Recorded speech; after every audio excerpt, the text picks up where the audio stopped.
Why was having a lot of money important? For me, what it meant was I could be my own man. No one could harm me. This guy you're talking to could make 3 phone calls and the biggest brokers that trade with you won't. That guy could make 3 phone calls and you won't have a trading firm to clear. That guy could make 1 phone call and have you investigated for nothing. Because you're playing with fire and you think they're all wonderful guys. And he said, and they're all friends of mine. I thought they were wonderful guys too. And a couple of them are. Well, most of them aren't.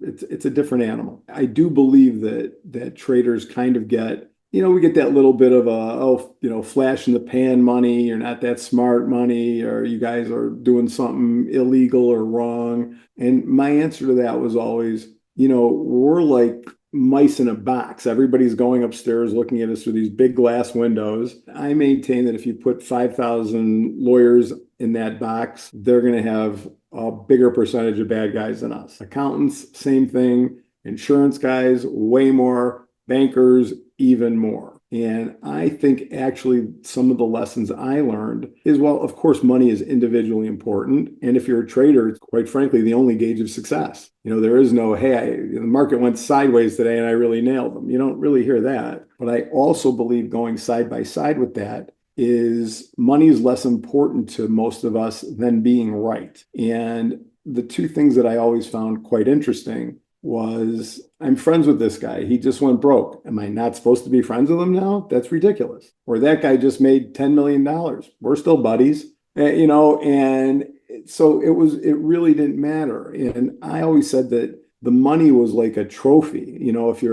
If you're working for a company, you're getting the watch when you retire, you're getting a bonus, you're getting this. For us, you go buy a Rolex, you're really telling everyone you're doing okay. Here's my trophy. And here's my car. It's a trophy. They were all trophies. And what I ended up saying was, of course, there's a huge amount of people, I'm sure some did well, that went to the exchange for money, which is great. That's fine. But I always said the percentage of those guys burning out would be much quicker and much faster than somebody that was trying to succeed in the actual trading. What were some of the sayings in the pit? There is no such thing as too high. There is no such thing as too low. Bulls make money. Bears make money. Hogs get slaughtered. We did kind of live by that code. It was kind of funny. One of the things I never realized when I retired, and I live in Florida now, and I was talking to a guy that used to be CEO of Woolworths, and he was talking so optimistically about the country today, the markets today. And I was a little too pessimistic for him. So he said, why are you so negative? And I went, you don't understand. I stood in a trading pit. It wasn't like every day. Every 30 seconds, somebody's whispering in your ear, if this happens, we're dead. If this happens, it's over. If this happens, forget it. I'm an optimist in life, but I trust no financial vehicles anywhere ever as a rule of thumb. And, and going on TV and commentating was an interesting experience because you realize how little the public does actually know. I think we're better informed now, but the first time I went on CNBC to give a market commentary during commercial break, they asked what I thought, what I might say. And my expression was, the market's going to get effing killed today. And he goes, well, on CNBC, we say there's buying opportunities ahead. And this was like 1992 or 3. And I'm like, buying opportunities ahead? When, in a month? That was my feeling at that moment. What was it like working at the exchange with your father? It was something I always wanted to do more than anything. And my dad was the kind of father, I was very blessed in this sense. I never felt in his shadow. If anything, he made me feel like he was standing in mine from the time I was a little boy. Now, what made it difficult, because nothing's ever simple, is when I started. My dad was a name down there, not known as a zillionaire or anything, but certainly as a big trader, successful trader, a member of the board, fairly assumed, people would look at me like trust fund kid alert. Here he comes into the pit. And there were many of us, lots of multi-generational kid traders. I wanted to scream at the top of my lungs, I'm doing this by myself. This is brutal.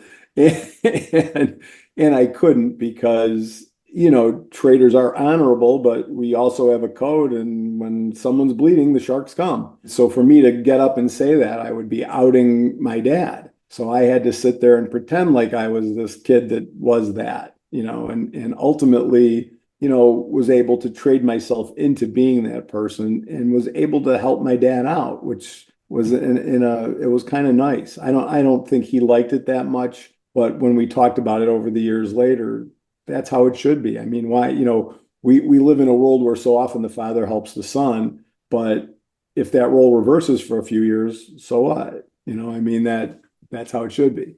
What were the signs we were transitioning to electronic trading? At that point in time, it certainly wasn't what it morphed into now, but it was clear that technology, I won't say computers yet, but technology, all of a sudden the S&P is open, 23 hours and 45 minutes a day. And you can access it still by phone. You're not clicking on a screen, but more and more. And Europe was first. They weren't as successful as us, but they were trying first. And you can see at this point now the internet is going on, and the Merc introduces its Globex system, and no one quite knows what that is. But you could clearly see the volume was accumulating at a fast pace. And even though the first couple of years were kind of stable and they worked side by side with us, you could almost smell it. I mean, you could almost just know that there is no way that, I mean, if I'm looking at the pit and a computer, what am I going to think is more fair? What am I going to think is faster? What am I going to think? So I'm trying to think, like, who are the customers that use our markets? So I was an advocate right away of them. I just saw them coming from, I think many of us did.